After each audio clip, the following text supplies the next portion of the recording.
Arsenal have done to Sporting what Sporting did to Manchester City earlier on in the Champions League. 5-1 the final score. The Gunners in complete control, really and truly, from the very early stages where Gabriel Martinelli gave them a 7-minute lead. Havertz, Gabriel with a header right on half-time, Saka with a penalty, and Trossard completed the scoring. There was an early goal in the second half to make it 3-1 for Inacio that gave Sporting fans brief hope, but they've suffered defeat for the first time in 34 matches in all competitions, and Arsenal go back into one of those top 8 positions in the Champions League table with 3 games to play. Their destiny should, in theory, be in their own hands for whether they will avoid a playoff before the round of 16. Emphatic win for Mikel Arteta and the Gunners in Lisbon. It's finished. Sporting 1, Arsenal 5. Well, here at the Etihad, we'll go back to Darren Bent very shortly because this is the story of the night. Manchester City 3-0 up and cruising with 15 minutes left. It was simple for Manchester City. Suddenly, we're in 5 minutes of added time, and it's Manchester City 3, Feyenoord 3. Pep Guardiola spent some of the second half with his head in his hands. He's staring at the ground for a lot of the time as well, hands in pockets, almost resigned to the fact there's nothing he can do to get this team to win a game. John Dunn alongside me. We are deep into added time here. The game is almost up. Manchester City had it won, but yet again, they're not going to win a football match. Yeah, Manchester City 3, Feyenoord 3. We're into 5 minutes added time. We've had 3 of them as Bernardo Silva sends in a cross from the right. Looked as though Manchester City might have got themselves back in front immediately after conceding that third, when Jack Grealish from the edge of the area hit a shot that took a deflection and came back off the bar. City coming forward looking to win it again. They led just before half-time with an Erling Haaland penalty after he had won the penalty.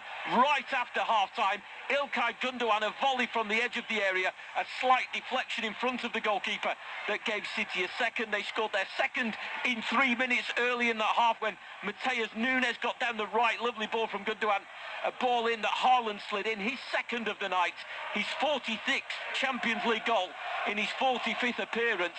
But then 3 goals in the final 15 minutes have seen the Dutch side draw level. Their supporters, about 2,500 of them, have been on their feet throughout. They are singing away in that far corner. Manchester City have the ball on the edge of the area at the moment with Jack Grealish. All of the Feyenoord players, all in black, are behind the ball as City look to try and win this game. Once again, they were home and hose just after half-time, but they haven't seen it through. There's been some defensive howlers that Pep Guardiola will not be impressed by, that really let Feyenoord back into this game. Their first goal came from a Guardiola back pass that was looped into the penalty area, and it was Anis Hadji Musa that got onto it to round the goalkeeper to score. 82 minutes, they pulled another one back. Santiago Jimenez, the Mexican international, from close range. It was a cross from the left, came through to Latombo, one of the substitutes, right on the byline, came off the post and Ederson, and it flicked up to Jimenez just a few yards out. And then the third, the equalising goal for Feyenoord, was just a long hit and hope over the top. Payasho, the Brazilian, racing onto it. City's high line was caught out. He took it to the right side. He managed to cross with Ederson in no man's land, and it was David Hanko that got the third goal. We are closing in. We've actually had the 5 minutes. This could be the last chance of the game for Manchester City. De Bruyne's ball from the left is low, and it's easily dealt with inside the penalty area from Hanko, the goal scorer. It's Vardiol. It's a cross on the left. It's hanging up. It was Haaland leaping but couldn't get the contact on it as Feyenoord had possession. They just want to get it anywhere now to celebrate what would be a famous victory. Their first a draw. Point.